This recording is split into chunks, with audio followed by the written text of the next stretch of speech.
If you would like to support the podcast, you can click the Buy Us a Coffee link on our show notes or on our website. Your support helps us keep the podcast going, and we appreciate each of our listeners so much. You can also rate and review us on Apple and Spotify, follow us on social media, and don't forget to tell your friends and family about us. I'm Darlene. And I'm Melody. This is Hard Times and True Crimes.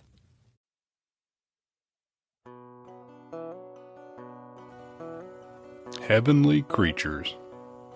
A poem written by Pauline Reiper Parker about her and her best friend, Juliet Hulme. There are living among two dutiful daughters a man who possesses two beautiful daughters, the most glorious beings in creation.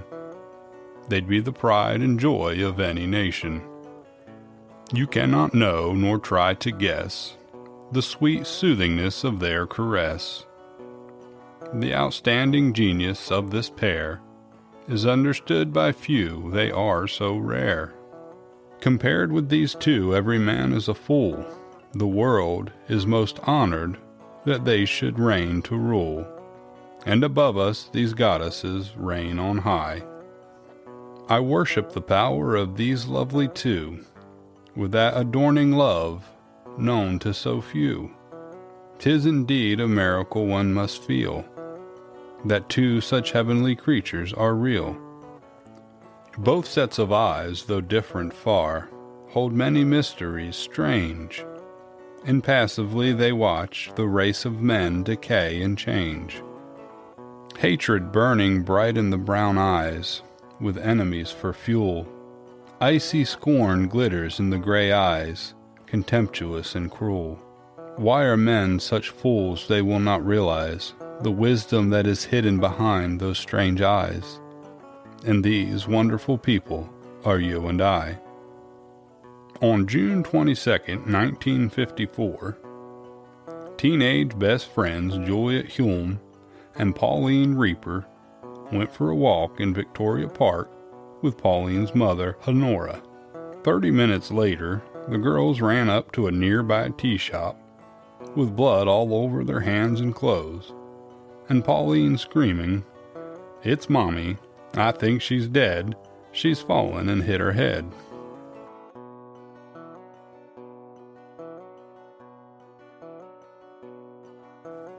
The sources for today's episode is going to be listed on our show notes. Juliet Hulme was born in London on October 28th in 1938, just a year before the start of the World War II. She was the first child of Dr. Henry and Hilda Hulme. Her father was a well-to-do, respected nuclear physicist. He was a genius who had always been at the top of his class in school and was at the top of his field later. Dr. Hulme met and married Juliet's mother, Hilda, in 1937. Hilda was the daughter of a Presbyterian minister. She moved away from home and developed this posh, high society British accent. She was actually from Northern England, but you couldn't tell it by talking to her. She most likely taught school for a living until she met and married Dr. Hulme when she was 25. Hilda was beautiful, outgoing, she was confident. She had been excited about her new husband's career and advancements. She just thrived on high society work, cocktail parties, the events, the connections. The couple had been thrilled because Dr. Hulme, when he was only 30 years old, he was offered a position at the Greenwich Royal Observatory in London. I've been there. Have you? Yes. Really? Well, he was actually the assistant to the chief astrologist. Oh, wow. That was a big deal. So did you go there on your trip? Yes. Wow, that is so cool. I'm going to go back and look at the pictures I took of the plaques and see if I see his name on anything. Oh, yeah, that'd be awesome. Because there's like a little museum inside there. Oh, please do. I'd love to put those on the show notes. Just before they moved, Hilda found out that she was pregnant because, they had to go to London for that job. A year after Juliet's birth is when World War II would break out. Of course, it was a stressful time for everybody, but Hilda seemed especially frustrated and unfulfilled during that time. She was struggling with her new role as a mother. She just didn't seem to have the natural motherly instincts. Plus, all of her upper class friends were busy doing this important war work, and she was at home with a 1-year-old. Yeah. It wasn't what Hilda had envisioned her life to be. During the war, people were sometimes asked to pause their regular jobs to fulfill positions needed to advance the war efforts. Dr. Hulme was one of those people. He led Britain's atomic weapons research during the war. Yeah. Okay, that's pretty impressive. It was. And he was young. Yeah, you said it was before he was 30? Mm-hmm. Are you familiar with the Blitz? Yes. Okay. So, the Blitz was this 8-month bombing campaign. Yes. By Hitler, where they just mercilessly dropped bombs on London and other cities, hoping to weaken the morale of the citizens to put pressure on the government to surrender. So when Juliet was just 2 years old, she and her mother, Hilda, they were caught outside during one of these air raids. Oh, no. It traumatized Juliet so much that she ended up suffering from bomb shock. And she was how old? She was 2. Oh, yeah. I can imagine that would be traumatizing. A lot of London's children were sent to other safer countries during the war, but usually children under the age of 5, their mothers, they would go with them. But Hilda stayed in London with her husband while Juliet was sent to Barbados for a while. Was she sent to stay with family? A foster family. Oh, wow. Yeah. And I'm not sure for how long. By March of 1944, she was back home. And when she was 5, her mother gave birth to a little boy named Jonathan. Okay. Sounds like she probably didn't even have a really close bond with her mother. No. Just due to all of those circumstances. Just a lot of different things. And then after coming home from the hospital, Hilda had some kind of a postpartum complication. One morning when Dr. Hulme he had already gone to work. For some reason, Hilda left early in the morning her 5-year-old daughter without telling her where she was going. And she took the baby and went to the hospital. Hilda doesn't sound like a great mother. I know. Can you believe that? That's kind of harsh. So Juliet wakes up with nobody home, terrified, of course. She was probably scared to death. Yeah, as any 5-year-old would be. Right. Whatever was going on with Hilda, it was severe enough that they admitted her, and poor Juliet was not allowed to see her mother for days. Oh, poor little thing. I know. But the baby, Jonathan, stayed with its mother in the hospital. So from that day forward, Juliet resented her little brother. She probably felt like, well, they loved him and they didn't love her. Yeah. Juliet started to act out behaviorally. She would get mad and throw fits when she didn't get her way. She was stubborn and I'm sure suffering without really knowing how to express it. Right. I mean, she's only 5. Exactly. In the same year her brother was born and her mother was hospitalized, Juliet got a severe case of bronchitis that turned into pneumonia, and it actually nearly killed her.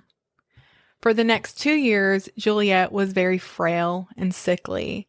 She couldn't go to school or play with the other children. She was stuck inside with her mother all the time. The family doctor told Mr. and Mrs. Hulme that a warmer climate would be better for their daughter during the winter. She was fine in the UK summers and spring, but her lungs were just really bad and couldn't tolerate the winters. And it's very damp and drizzly there. Yes. So again, instead of accompanying her daughter, Hilda sent Juliet to the Bahamas for 13 months to live with a foster family. You know, this kid's being shipped out to these people she doesn't know. This is like the second time. Yeah, for 13 months. Now, the doctor said the winter. Right. Didn't say the whole year. So it sounds like she just wanted her out of her hair. It really does. Hilda would later say that when Juliet came back, she was very difficult and self-willed. She was hard to discipline and unable to handle criticism. Well, I can't imagine why. Can you imagine the attachment issues she probably had? Goodness, look at all she had endured and how desperate she probably was for attention. Her mother would also say that Juliet was an advanced learner and loved to play pretend.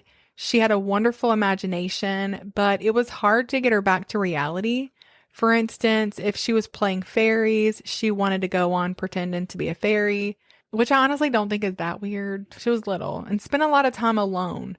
So I'm sure she did have a vivid imagination. Yeah, and she probably lived in fantasy world. And her dream world was probably safer Yeah. And that's than her reality. That's an escape mechanism. Mm-hmm. Yeah. I don't think Hilda was mean to Juliet per se, but she was overwhelmed by her and emotionally neglectful. Mm-hmm. Juliet was never disciplined either. Maybe out of laziness or even guilt. But I strongly believe kids crave boundaries, will almost beg for them through their behavior sometimes. Absolutely. And this was probably the case with Juliet. Hilda said later in court, I and my husband were very fond of her and gave her every attention. I think what she meant by that was that they gave in to her and tried to appease her. Okay. Because she wasn't getting all their attention. She didn't even live with them a lot of the time.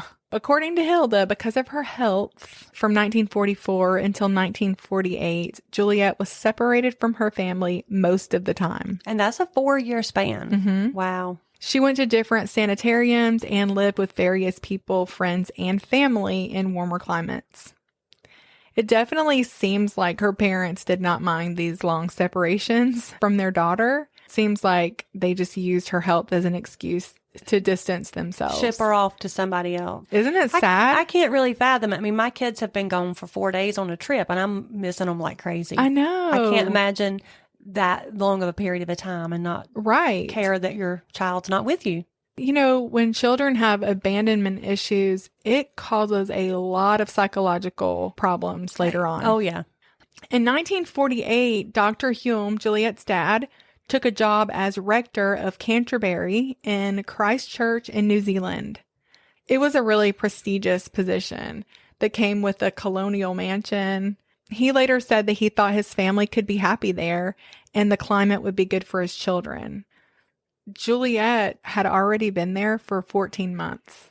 Who was she with there? A foster family. Yeah, I guess. So, yeah, I mentioned him very little in the beginning of the story because there just really wasn't that much to tell as far as his engagement with his daughter. He was an important, powerful man who worked all the time, and he did play an important role, like a vital role in the war. But when he was home, he was detached. Mm-hmm. And disinterested, I guess, in his daughter. Well, I don't think that was uncommon. That was the next thing on my notes. Rearing the children was up to the mother and providing was the father's job. It was just a different time. It was. So it wasn't uncommon for dads not to be hands-on. Mm-hmm. By the time the family moved to Christchurch, his wife Hilda was unhappy in their marriage. Dr. Hulme was brilliant, and he knew it, by the way, but he was also kind of dull. He didn't have great social skills. I mean, he was kind of weird a little bit. Hilda, on the other hand, she craved excitement. She loved, like I said, those cocktail parties and entertaining, being a pillar of the community and the center of attention. Mm. What's interesting, though, is that when they moved to Christchurch, she became a marriage counselor. Wait. Could you just decide to do that? You didn't need any training? I mean, they sent her for training. Yeah. But, yeah, she worked on, this council as a marriage counselor. Okay. That's interesting. It is. Juliet joined her family soon after the move. She would have been 10 years old at the time. When she met her parents and brother there, I said this already, she hadn't seen him for more than a year and a half. Her father described her as being very clingy. Well, I cannot imagine why. Oh my goodness, these parents. I know, I was going to say, she's a marriage counselor. She needs to go for some parenting counseling. Seriously. In 1949, Juliet was sent away again to a private boarding school that she absolutely hated. So, I mean, really, they just wanted her out of their hair. I mean, it's obvious at this point. And not just to us, but it had to have been obvious to her. Dr. and Mrs. Hulme settled in right away and started making the people in Christchurch uncomfortable in different ways. Well, that was what I was going to ask. In what way? He, because of his social awkwardness, and he was unwilling to listen to other board members, he said that he was unable to suffer fools very well. Oh. He was very arrogant, needless to say. And Hilda behaved like she thought she was better than all the other ladies in Christchurch, and she did think that. In a conversation with her housekeeper one morning, she said, "Of course, we belong to the top of the tree." Oh, my goodness. Like I said, she was stylish and confident. She was well-spoken. And she really didn't care to make friends with the ladies there. They didn't like her, and Hilda was fine because most of their husbands liked her. Oh, okay. She was flirtatious with the men and very condescending with the women. You know the type. Oh, yeah. She had a few English women friends, and that was plenty for her. She really wasn't into the New Zealanders. Yeah. She would even order her English tea because their tea was not terrible. good enough for wasn't her. good enough for her. And because of her status in the community, it wasn't like she or her husband were being excluded from anything, just gossiped about. Yeah. You know? She does not sound like a very likable person. She wasn't a very likable person. Juliet's parents finally did let her come home from boarding school because she hated it that much. She had been away for so long that being home was awkward. A maid would say that Juliet was spoiled, arrogant, and rude to everyone, including her parents. She said Hilda made excuses for her daughter's bad behavior. She gets very frustrated because she's a genius, you know. It's really not her fault. She can't help it. After some trial and error with a few different schools, Hilda found what she felt would be a good fit for Juliet, who had an IQ of 170. So she was pretty dang smart. Yeah. It was important to her that Juliet be challenged academically. And that's one thing I'll say for Hilda. She did notice from an early age that her daughter was very intelligent. In 1952, at 13, Juliet started Christ Church Girls High School. Right away, all the girls wanted to be friends with her. She was intelligent. She dressed fashionably. She wore her hat brim pulled down around the sides of her head, which was against the school rules. So that made it super cool. Yeah. Her English accent was different and elegant. But like her mother, Juliet was not interested in friendships. She just said they were all ordinary. One time she told a group of girls, "You are all so positively Victorian." Oh, my goodness. It sounds like the whole family thinks they're too good for everybody else. Yes.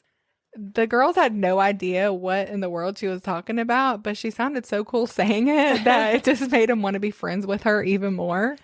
Yeah. She's like the new cool kid. Right. And everybody, yeah, she's kind of exotic because she's not from there. She was a snob for sure. Yeah. Juliet excelled in every area at school except for sports and PE.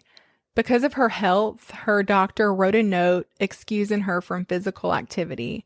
So during PE, Juliet, she'd have to sit out on the sides.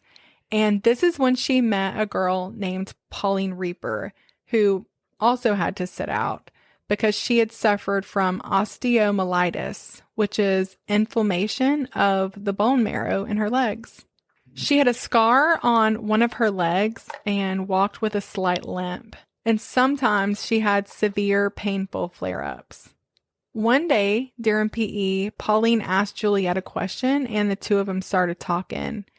Everyone was really shocked when the two of them started hanging out, and it didn't take long for them to be inseparable. Pauline was weird. She didn't fit in at school. She didn't even try. Where Juliet was elegant and, like you said, kind of exotic, Pauline definitely was not. She was sulky with black curly hair that she wore shorter than most other girls. She always looked annoyed and had this permanent scowl on her face. And their worlds could not have been further apart. Sounds like the Odd Couple. Pauline came from a working class family. Herbert Reiper, her dad, managed a wholesale fish company in Christchurch. Although Pauline didn't know it, years earlier, her father had been married to a woman more than 10 years older than him. He had been the woman's second husband. When his first wife was 47 and Herbert was 36, he abandoned her and their two children during the Depression and moved to Christchurch with Honorah, who was 16 years younger than him. Oh. Honorah Parker, Pauline's mother, met Herbert when she worked as a secretary at a firm where he was an accountant. However it happened, when Honorah was about 20, the two of them moved away and started living together as husband and wife. Although her legal name was Parker, she went by Reiper, and nobody, not even their children, knew they were not married until it came out years later in the girl's trial. Oh, my gracious. When she found out her name was Parker, they're like, okay, we're trying her as Pauline Parker. Well, I was going to say, when you introduced her as Reiper, I don't know a lot about this case, but I thought her last name was Parker. Well, that clears that up. Yes. Okay. Honorah and Herbert would go on to have 4 children. Their first baby was a little boy who had been born a blue baby. Okay. He had a heart defect and died shortly after his birth. Their oldest living child was 18-year-old Wendy, who had been such a joy to her parents. She had just been easy. She adored them. They adored her.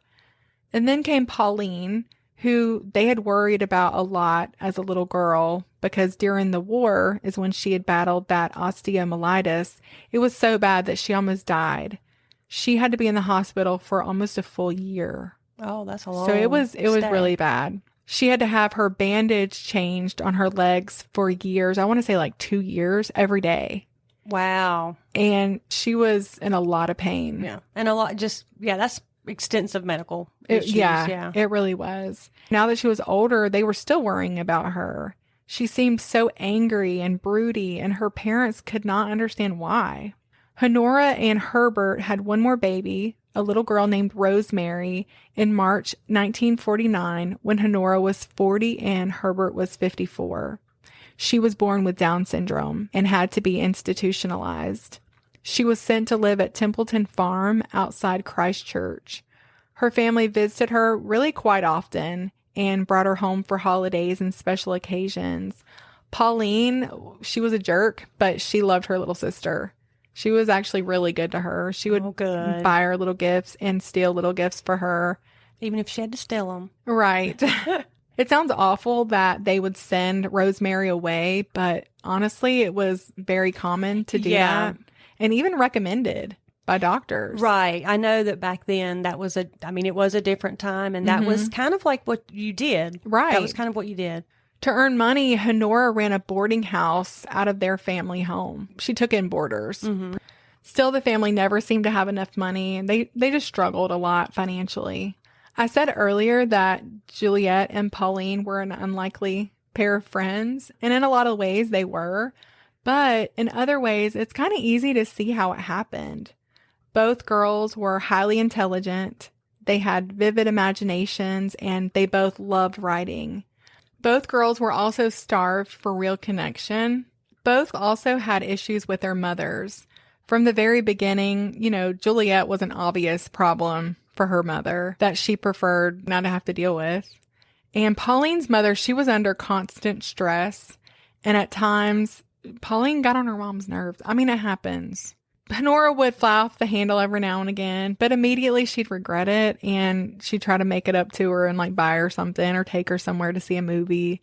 Juliet and Pauline both had attachment issues from being separated from their families and other kids because of their childhood illnesses. Spending most of their formative years really began in lonely sick beds. All they had was their books, diaries, and their imaginations.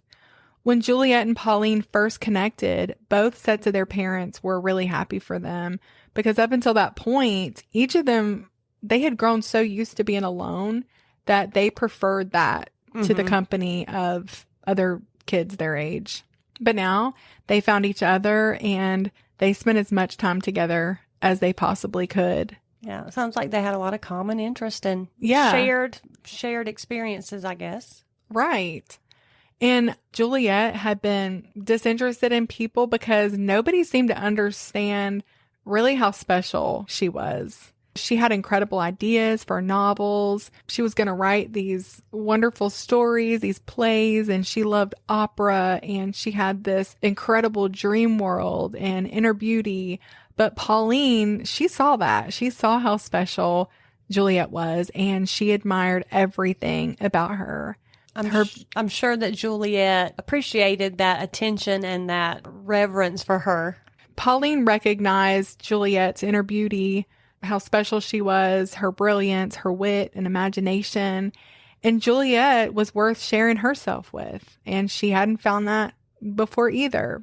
She loved poetry, books, and had a great fantasy world as well. Pauline admired Juliet so much that she would have become really whatever Juliet wanted her to become. So she idolized her, it sounds like, in a way. She did. And I'm not sure if Juliet was really capable of loving anybody besides herself. You know, with all her childhood trauma, she needed to be admired. Yeah. She needed to take over and to control somebody and to be in charge. And you can see that when her life has been totally out of her control for so long. Honestly, sympathize with her a little bit. And I see why she was angry, and I see why she needed somebody, and why she didn't have normal emotional attachments to people. Right. But, you know, every criminal, they have these sad stories. Right. Anyway. And many people have those same stories and don't turn into criminals. Exactly. That's right. Anyway, she found somebody in Pauline that she could control, that she could be in charge of. And these girls had an intense connection. It wasn't long before Pauline was spending nights and whole weekends over with the Hulmes. Everything the family did was perfect to Pauline. They were so sophisticated. Dr. Hulme drank fancy wine and smoked pipes. He read good books, appreciated art. Hilda was welcoming and glamorous. She was patronizing and sympathized with the girls instead of being controlling like her mom was. Pauline wished that she could have been a part of Juliet's family, and she would have gladly given up her own to be a part of their family. Pauline started to really resent and look down on her own family, especially her mother. She would complain about her mother to Hilda, telling her how unhappy she was at home. She told Hilda how her mother beat her, which there's no evidence that ever happened, by the way. It's possible that with Honorah's stress level and Pauline's smart mouth, she might have got a smack. Yeah. But it wasn't like she was being beaten all the time. And right. She might have got popped once or twice. Yeah. And we all have probably with our smart mouth. Exactly. During the summers, Juliet and Pauline would write and put on their own plays. Of course, Juliet was always in the leading role, but Pauline didn't mind because she felt like Juliet deserved to be in the leading role. She was beautiful. They rode horses together, which Pauline loved. She didn't limp on her horse. She struggled doing other physical activities, but with riding a horse, she was just like everybody else. She even started taking riding lessons. The Hulmes probably paid for that. Pauline asked her parents for a horse, but they told her, no, we can't afford that. Later, they found out that she had bought one. Where she got the money, they have no idea. Again, I feel like probably the Hulmes. Probably, but do you think they bought it for her? I think so.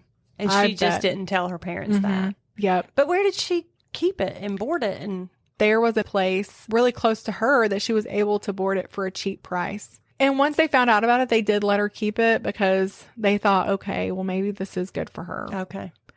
When school started back, Pauline would sneak out of her house and ride over to Juliet on her bike, even though it took like 45 minutes to get there. And mind you, her legs were in constant pain. That's what I was going to ask. How did she do that? But where there's a will, there's a way. Yep, where there's a will, there's a way.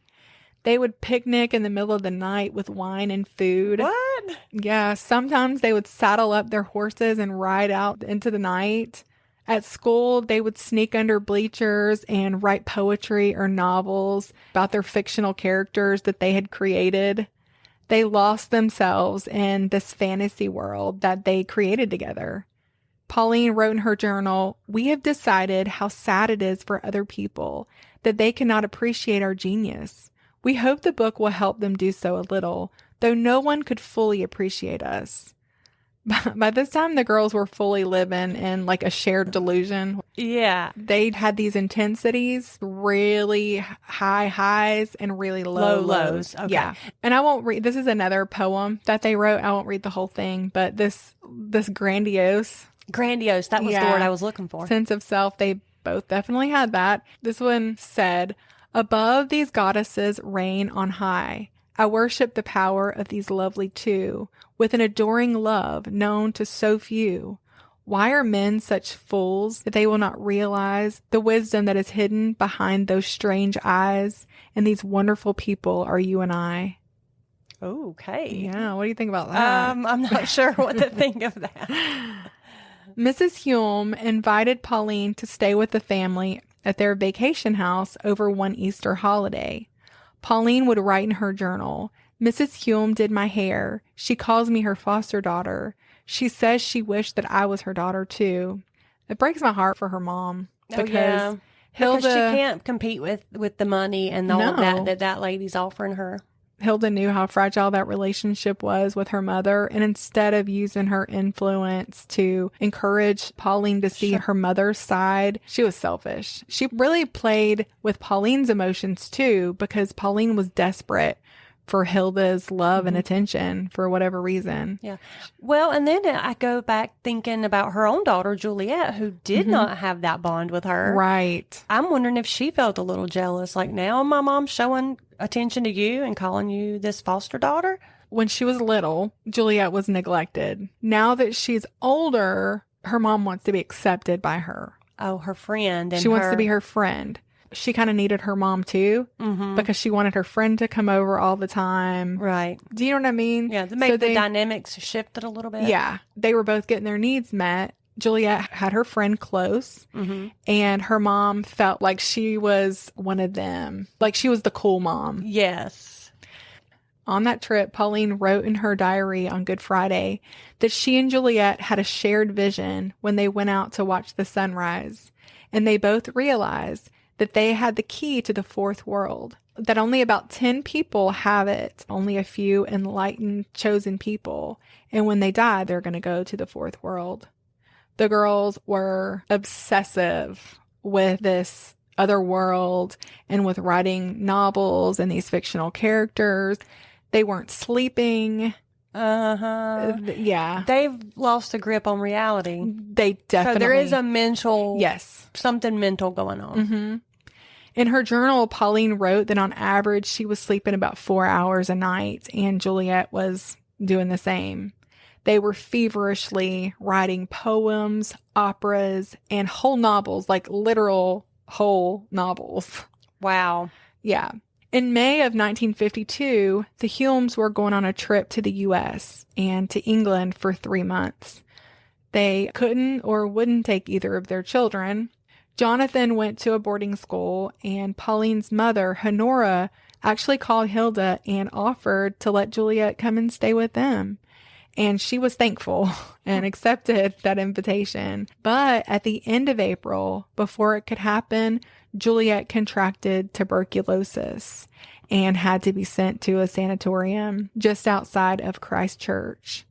What did Dr. Hulme and Hilda decide to do? They went ahead with their trip. I knew you were going to say that. I'm like, good grief. So you're a child with tuberculosis, and like people died of that quite frequently. Right. And you're going to go abroad. Yep. That's crazy. They left her alone once again. She was 14 and didn't see her parents for 114 days. I really cannot wrap my mind around that. Hilda would later say, like, she was shocked that the whole time they were gone, Juliet only wrote them twice. And they were really short letters. She didn't even put much thought into them. Oh, my goodness. I'm not sure who's crazier, the mom or the daughter. Juliet told her parents that Pauline was the only person who really loved her. During that time, all she had was books, writing, and Pauline's letters to entertain her. The girls would write these long letters back and forth using made-up characters and names. Pauline's mom would actually bring her to see Juliet. But Pauline, she couldn't be with Juliet nearly as much as before, and she was lonely too. So there was a boarder who was staying at their house, a law student named Nicholas. And before long, Pauline was getting in bed with him at night until they were caught by her dad. Uh-oh. Yeah, he was promptly thrown out. Sure. Pauline was super embarrassed, of course, and devastated. She actually wrote in her journal, "Mother thinks I will have nothing more to do with him. Little she knows." Doesn't that sound like such a rebellious Such a teen? teenager. I really kind of see myself in these girls a little. I wasn't narcissistic, I don't think. But No narcissist thinks they're narcissistic. I'm just kidding. I'm kidding. True. No, I was totally joking. I was kind of in a fantasy land. I wrote all the time. Crazy crap. My mom would be like, what the crap is this? And that rebellion, that just wanting to do something bad. So you can identify, with that. And I think Pauline was a lot like that. She just wanted to do something bad. Well, and I can, talking about the whole, what you were writing and stuff, you do have that creative kind of brain that... But the stuff I wrote, like now I'm like, what in the world? Like, I'm surprised my mom didn't send me to a shrink. Or to a boarding school. Yes. Well, she actually had to for a little while because Really? I got out of hand. Where did you go? I went to several different, my mom had to send me away several times. I did not know I was that. such a bad teenager. But anyway, so Pauline actually ended up going to see Nicholas at the boarding house. Of course she did. Yeah, and they ended up sleeping together. 4 days later, in August, Juliet's parents returned home, and Juliet was able to go back to her house to finish her recovery. Around that time, Pauline told Nicholas, I'm not very much in love with you anymore. Her friend came back home. Right. She never told Juliet. She would say things like, he's really cute and this and that, but she never told her about them sleeping together. That's interesting because usually teenage girls do share that kind of information, especially when you're as close as those two were. Yes. When the parents came home, the Hulmes, Juliet was understandably cold to them. She was 100% at that point devoted only to Pauline. She said, this is the only person that loves me in the world. And I'm sure she felt like that. I get it. And the girls drew even closer, if that's possible. On her 15th birthday, she decided she did not want to be called Juliet anymore and insisted that everyone call her, it's spelled Deborah, but it was pronounced Deborah. And Pauline was Gina. Wait, did they just make the names up? That wasn't like her middle name? It was their fantasy characters, yes. Their alter egos. Okay. Deborah and who? Gina? Deborah and Gina. Okay. And reading a lot of what the girls were writing at the time, if you set aside the grandioseness, it really reminds me a lot of Anne Shirley. Oh, yeah, okay. Part of this is like really kind of normal teenage. Well, I was going to say, we do know how dramatic teenagers can be. Yes, and I was drama queen. I was a drama too. So they were writing stuff about like emperors embarking on a reign of terror. Pageants the girls were acting out about coronations in Baronia. Just thick make-believe, which at 15 was a little bit odd, probably. Yeah, because they were a little old for that. Right. Since Hilda and Dr. Hulme's return home, Hilda had started to grow concerned about the relationship between Juliet and Pauline, probably because she wasn't in the center of it anymore. Okay, I was going to say, was there a reason she was getting concerned? I think because Juliet was pushing her mom aside now. Okay. Because she was mad at her. Because she abandoned her. Yeah, and the mom probably didn't realize all these writings they had, right? So well, I don't know. She did. She was privy to some of that. She knew that they were writing a lot. Okay. And...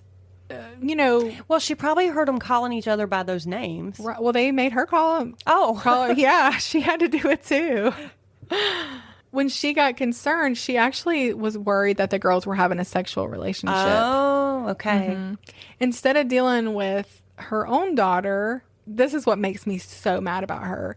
She and Dr. Hulme called Honorah, which was Pauline's mother, and told her that they thought she needed to take Pauline to see a doctor. Oh, because it wasn't their precious daughter that was the problem. They suggested that her daughter might be a lesbian.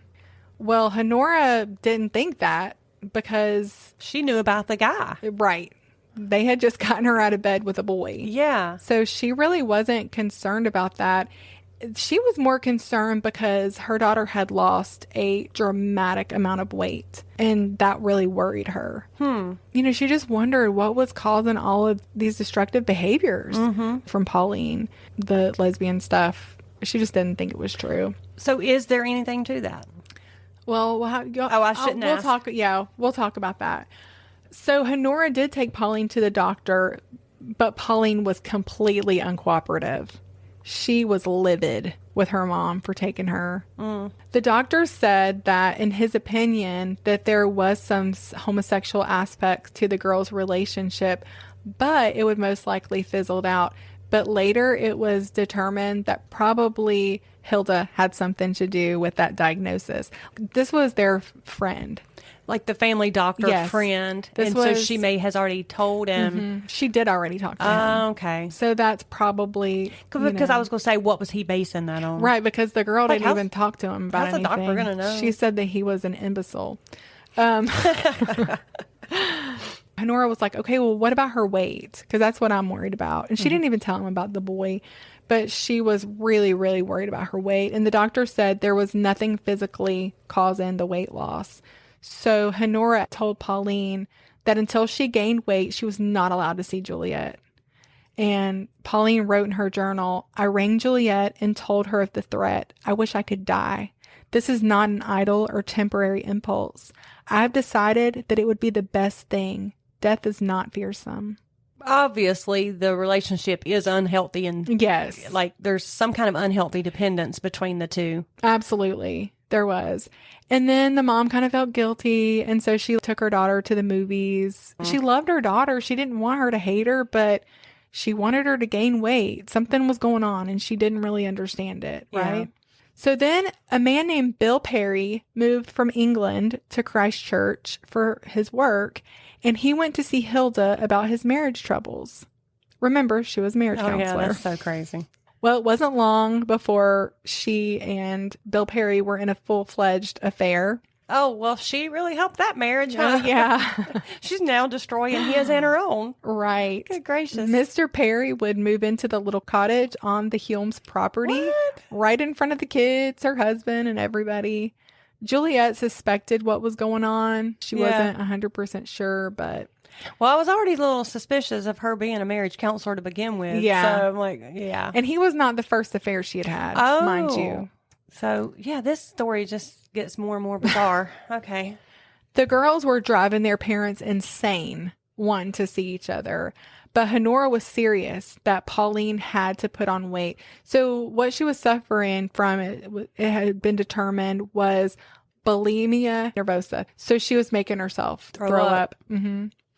Why was she doing that? Did she think she was overweight? Maybe. Nothing compared to normal girls today. Maybe for that time. I don't know. But they actually described her as stocky. Yeah, I mean, I didn't even know like that was even a thing back in, 1950s? Yeah. I mean, I knew it was like a big thing in the 80s. Yeah. And Hilda, she was also reluctant now to let the girls spend time with each other. Right. But it's so funny because Pauline never blamed Hilda. It was all her mom's fault, of course. She wrote in her journal, why could mother not die? Dozens of people are dying all the time. Thousands. So why not mother? And father too. After a while, the parents gave in and the girls were spending all their time together again at the Hulmes. The relationship was just as intense as ever, maybe even more. They were bathing together, sleeping in the same bed, and they were constantly talking about sexual things. Sometimes they'd only get like an hour or two of sleep a night. During their sleepovers, the girls would act out how they're different saints, because, they had their own religion. Oh, they made one up. Yeah. They had these different saints who were actually movie stars. They were movie stars like Robert Wagner, Johnny Weiss. They were two of the saints, but there were many more. Did you say Robert Wagner? Yeah. I'm getting ready to do an episode. Really? With him in it. Yes. Okay, well, he was one of their saints. Oh, now that's interesting. Yes. Whenever they would stay the night with each other, during their sleepovers, the girls would act out how their different saints would make love. I don't know. Okay. I don't know. This is so bizarre. Yeah, it really is. Most of these saints, or all the saints, were the girls' favorite actors. They had decided that they were going to publish their novels and they were going to have them turned into movies. These stars, their saints, they would be in the movies and the girls would co-star. Okay. With them. Yeah, alongside their favorite actors and saints. So Pauline and Juliet, they started really actually working. They were serious. They were not playing. This was not some little teenage fantasy for them. They were working saving money, and even stealing money for that upcoming trip to Hollywood. Gracious. Until they eventually had the money saved. Seriously. Yes. Now, in the beginning, Pauline was kind of Juliet's puppet. Well, I don't think you said that, but I was already picking up on that. Yeah. Since she'd come home from the sanatorium, the relationship had shifted a little bit. And now it seemed like Juliet needed Pauline just as much as Pauline needed her. They had become almost equals. Hilda would later say that when Pauline would go home, Juliet would start feeling sickly and stay in bed for days. When she felt better, she was clingy with Hilda. And I think that's one reason that they started to let Pauline come back around. Because she needed time to focus on Bill Perry. Right. And she didn't have time for her daughter to be clingy. So it was like when Pauline was around, it gave Hilda a break. Right. Again, selfish. And it sounds like, I mean, these, like you've already said it, but the girls, that they've got this unhealthy dependence on one another. It's like they can't do anything separately. Exactly. And I think it was worse too for Juliet, because Juliet, after she had come home from the sanatorium, was not able to go back to school. She never went back to school. Oh, okay. So she was home all the time. Because she was so sickly? Right. Her lungs weren't healthy enough. So she was at home all the time, kind of really immersed in this fantasy world that the girls were living in. And they decided, the girls, that they were telepathic and that they were insane. Pauline wrote, "We do the things we do because we are stark raving mad, and we are thrilled by the thought of it." I believe it. At some point, Dr. Hulme found out, or he was told, about Hilda and Bill Perry's relationship. He decided it was okay. Yeah, he this figured, family, oh goodness. I don't know, he might have been happy that he was taking her off of his hands, because he said, well, you guys can just stay. He can stay there in the little cottage by the house, and we'll just continue to live here as normal so that Juliet and Jonathan won't find out. But then Dr. Hulme was asked to resign, either because of Hilda's indiscretion or because of his arrogance. I'm not sure which. But after that, Juliet found her mother in bed with Bill Perry. Gracious. And she kind of already knew, but that it was still a blow. Well, sure, yeah. And then on top of all that, her parents told her that they were getting a divorce. Okay.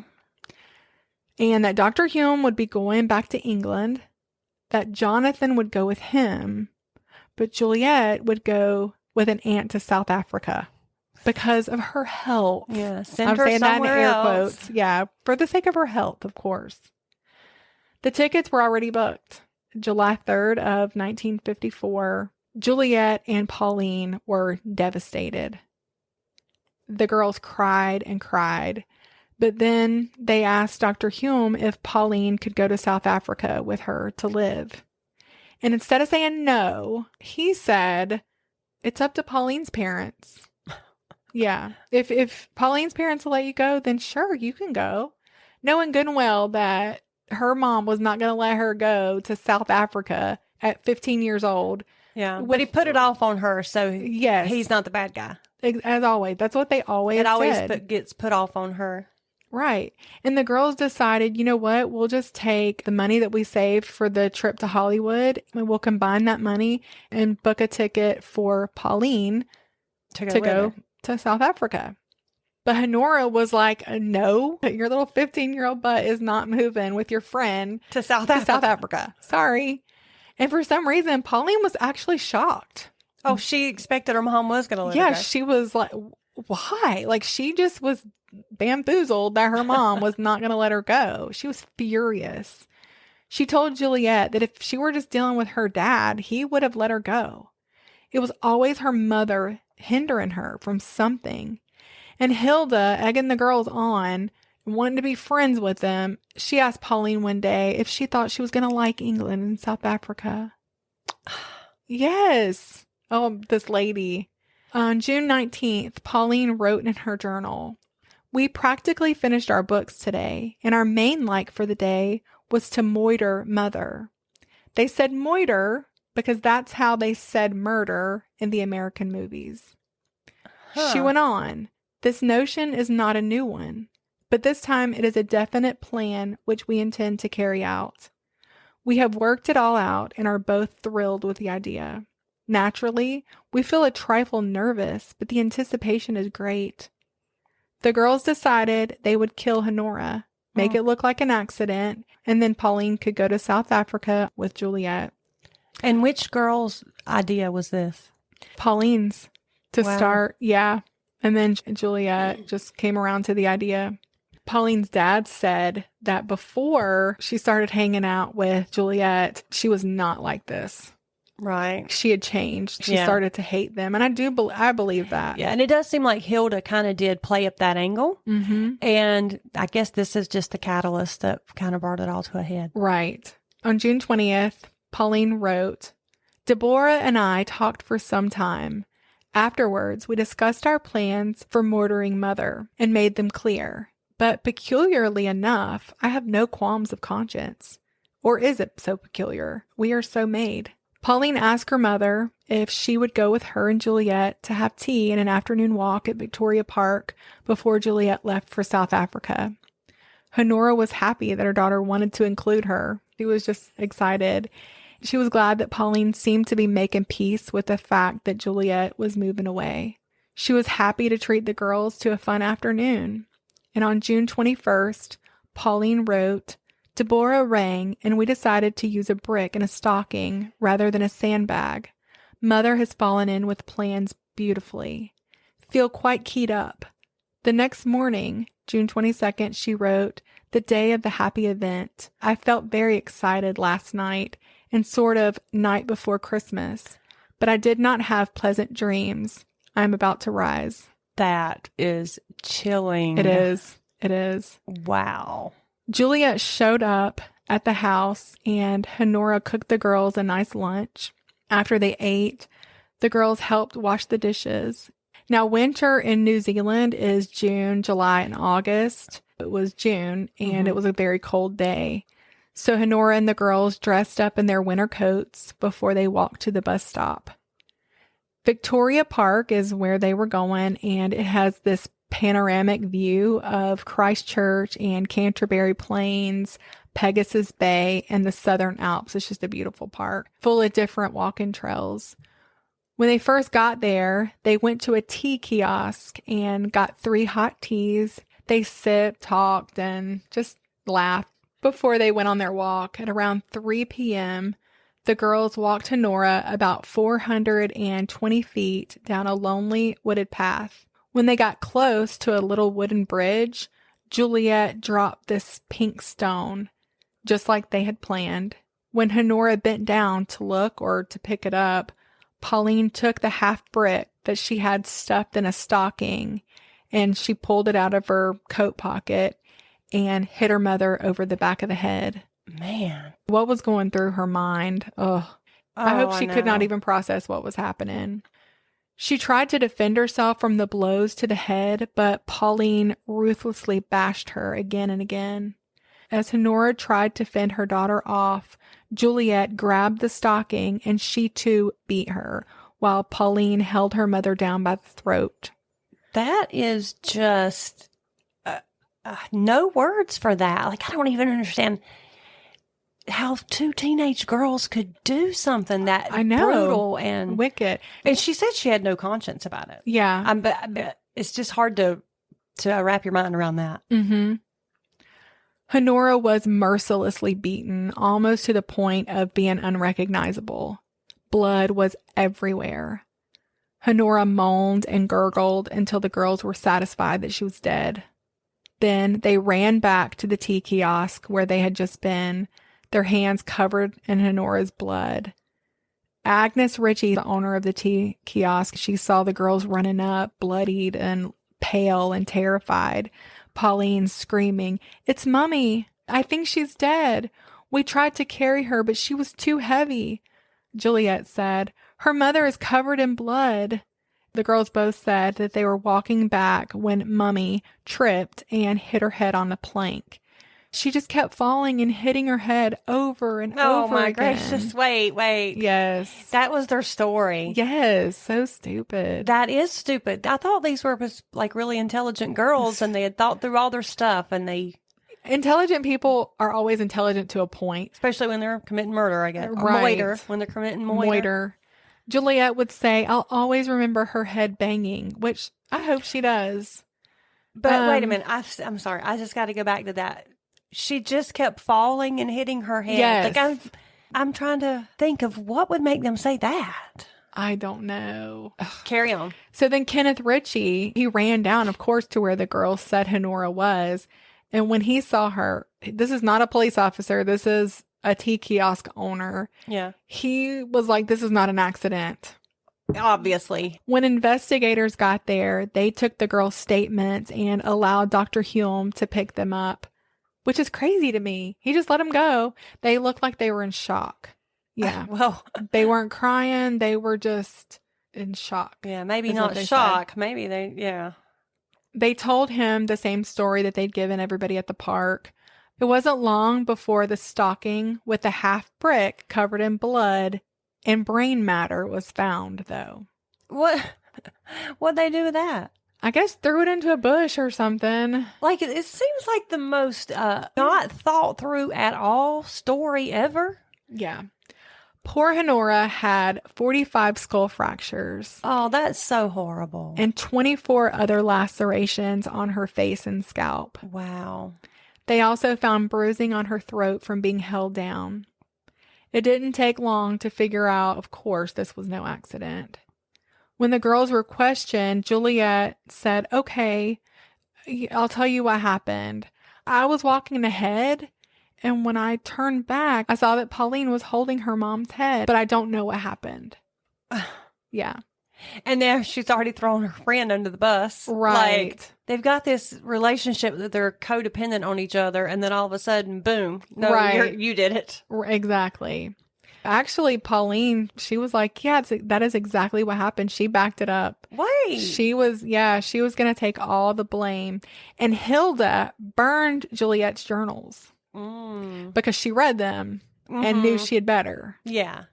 But unfortunately for them, when they searched Pauline's room, they found her journals. Her journals. Yeah. And realized Juliet helped Pauline and was just as complicit in the murder as Pauline was. That's an unbelievable story. The crazy thing was they were enjoying the attention together. Wow. They were happy to have murdered Honorah. There was not one shred of remorse in either of the girls. When in jail, they were having fun. It was just shocking how joyful they were. They enjoyed their time in jail together. They would stay up chatting all night long, even asking the guards to get them tea. And the guards were like, no, we're not getting you tea. When they went to trial, their lawyers tried to get them off on insanity, saying, they're paranoid and they're delusional. Well, they probably are all those things, but they knew criminally insane. Yes, and they knew right from wrong. Definitely.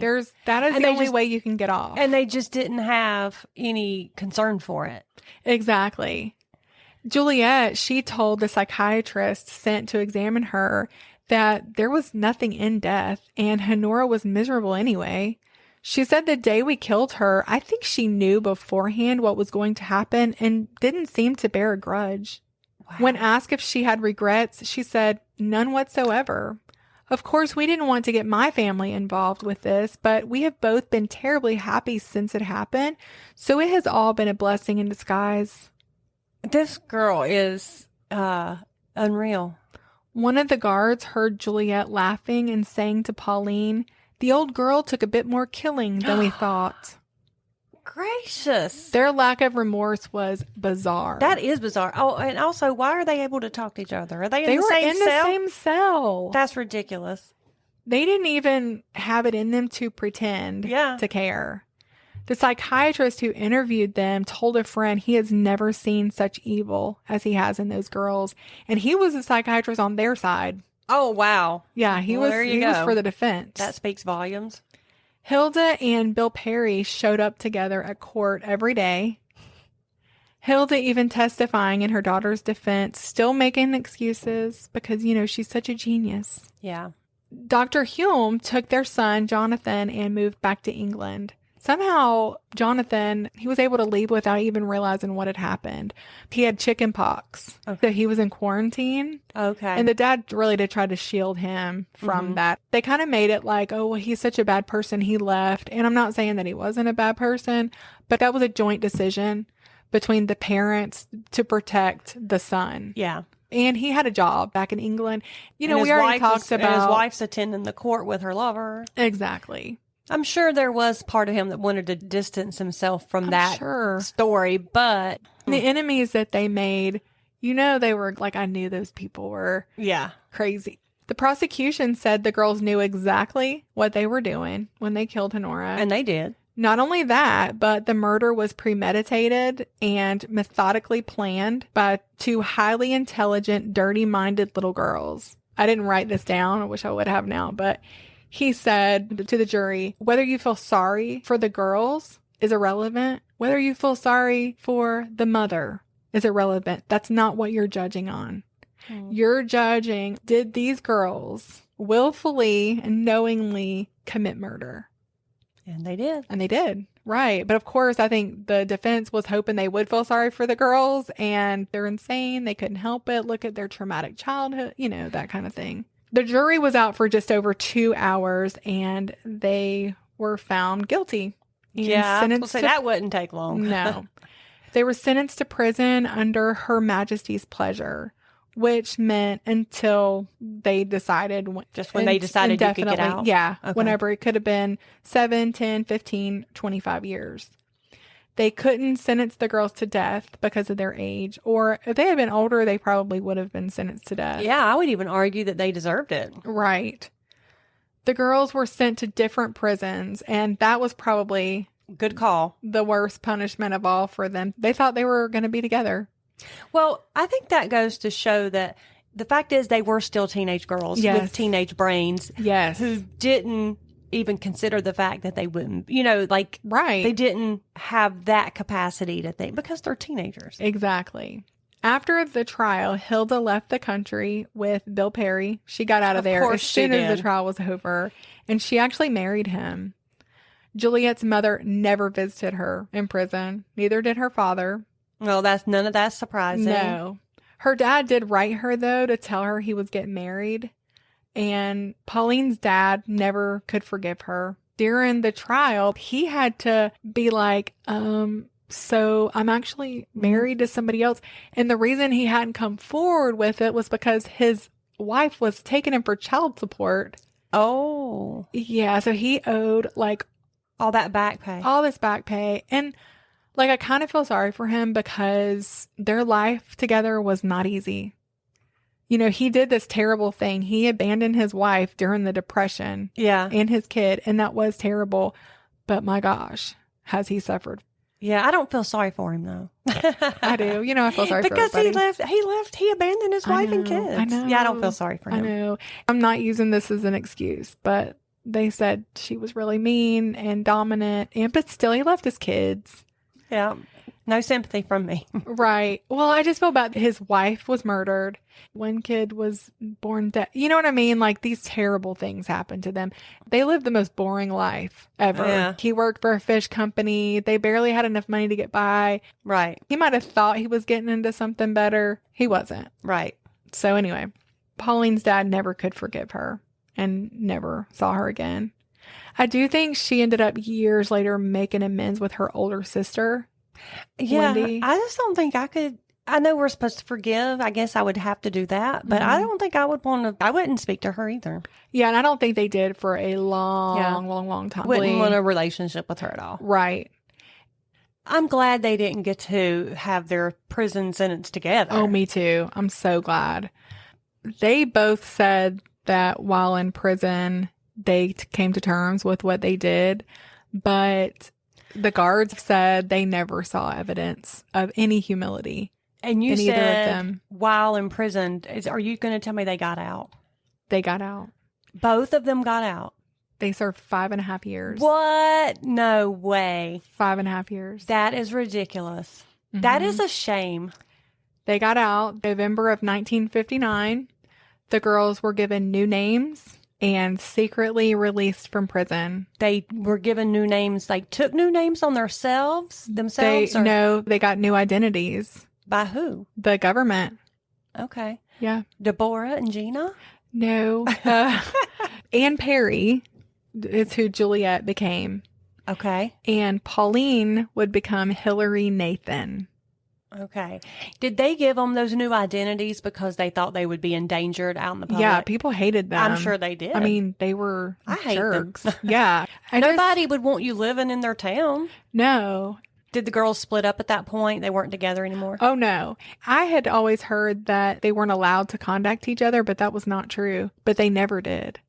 Okay. When Juliet, who became Anne Perry, when she was released from prison, she went to England to be with family and finished her degree. And then she did go to Hollywood.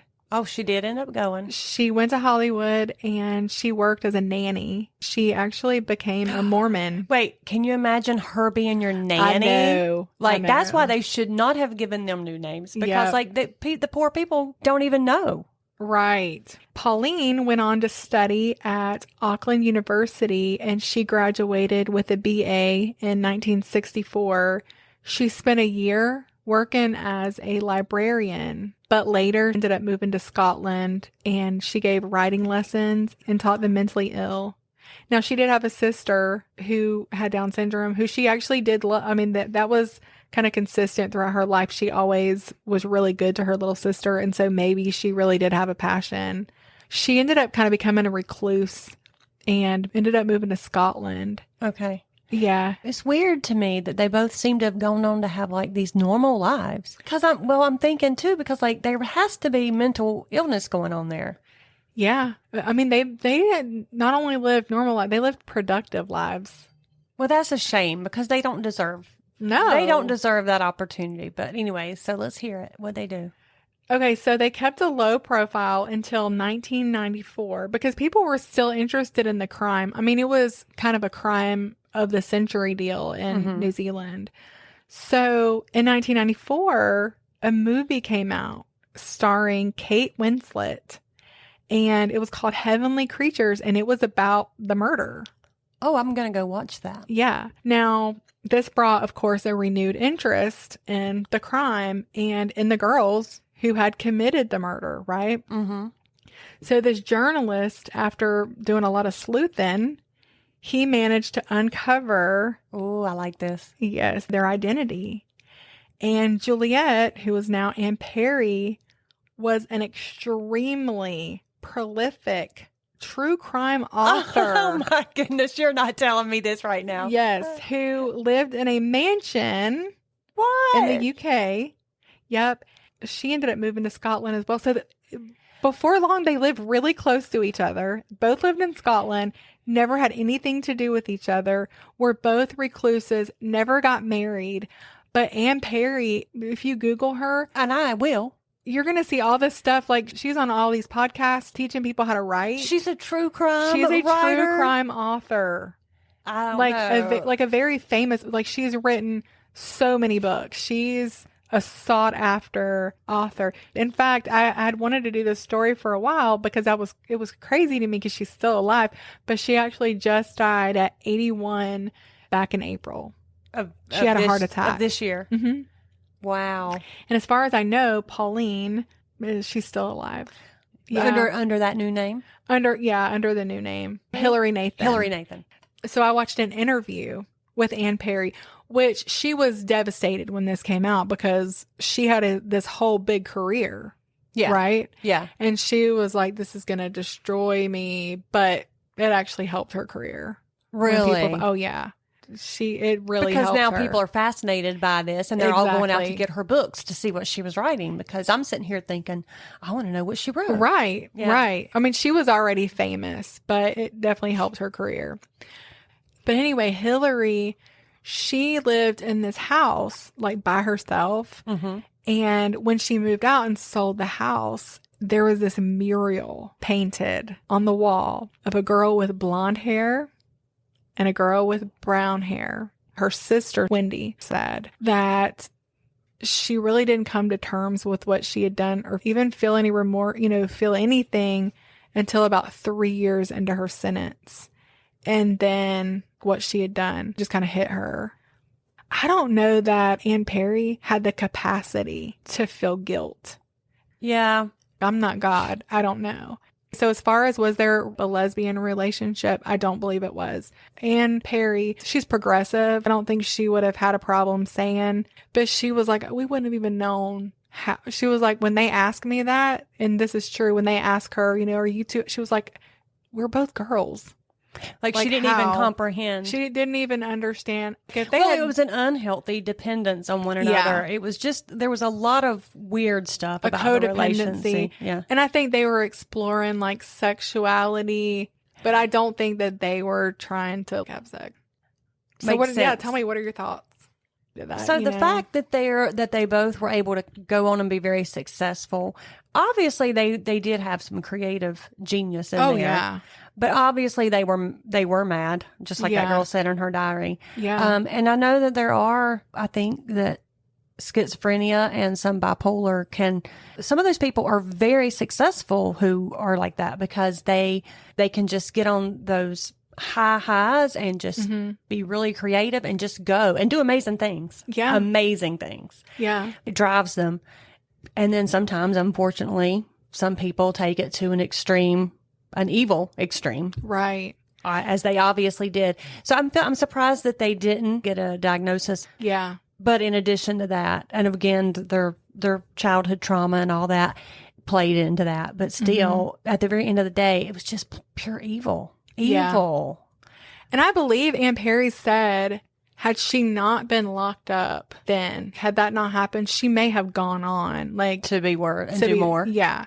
To have done more, like she said, would not have been good. So I think she knew there was something not right, but I think she thought a lot of it had to do with her trauma. And I think a lot of it had to do with their trauma. I'm not discounting that. You know how I'm always look at looking at both sides because I can say that I'm not the same person today that I was as a teenager. When I was a teenager, I pathologically lied. My mom had to put me in different programs. I was wild. That relationship that Pauline had with her mother, that's probably the same relationship I had with my mom, except I can imagine hurting her. If my mom would have died, it would have destroyed me. I loved her. You probably still had a conscience about it. Yeah, I did. Something inside of you telling you from wrong. Yeah, I was more like, if I died, she would feel sorry. You know what I mean? Like, well, that's because that's the self-centeredness of a teenager. Exactly. But it wasn't like I would have ever wished anything bad to happen to her. I would have wished something happened to me so she would feel bad. So I believe in redemption because of myself. Well, we've talked about it before on here. I believe in redemption. I don't know. I would hate to be judged. But, okay, now I did not commit a murder. But I often wonder, what if I had got caught up with the wrong people? I was so, desperate. I was so out there that I wonder if I could have been talked into terrible things. I don't think so. Like, I can't imagine that I would have ever done anything like that. I guess any of us have the capacity to do way more evil than we think, right? Right. But not having remorse. That's the thing. Yeah. The remorse part. The guy who wrote the book that I did a lot of my research from, he thinks Anne Perry is a sociopath. And he said, I get it. This is how sociopaths are made. Yeah, exactly. So here, my final thought on that was, I do believe in redemption, but I believe if there's true redemption, then there's true remorse. If you want to go to our Facebook group, I'm going to add pictures of Pauline Parker, now Hillary Nathan. I'm going to add pictures of her mural, and I'm also going to add the interview by Anne Perry that she did about the murder. Sorry if you hear my dog in the background, but those sure were some hard times.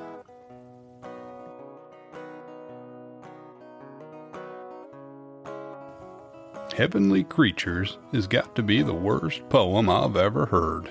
So to make up for it, I wrote one of my own. Darlene and Melody are so clever. That's why Hard Times and True Crimes is the best podcast ever. And if you've heard the first episode today, don't be sad, there are plenty more to play. And if you get scared listening to stories that are bloody, maybe you should listen with a friend or a buddy. Till next time, goodbye.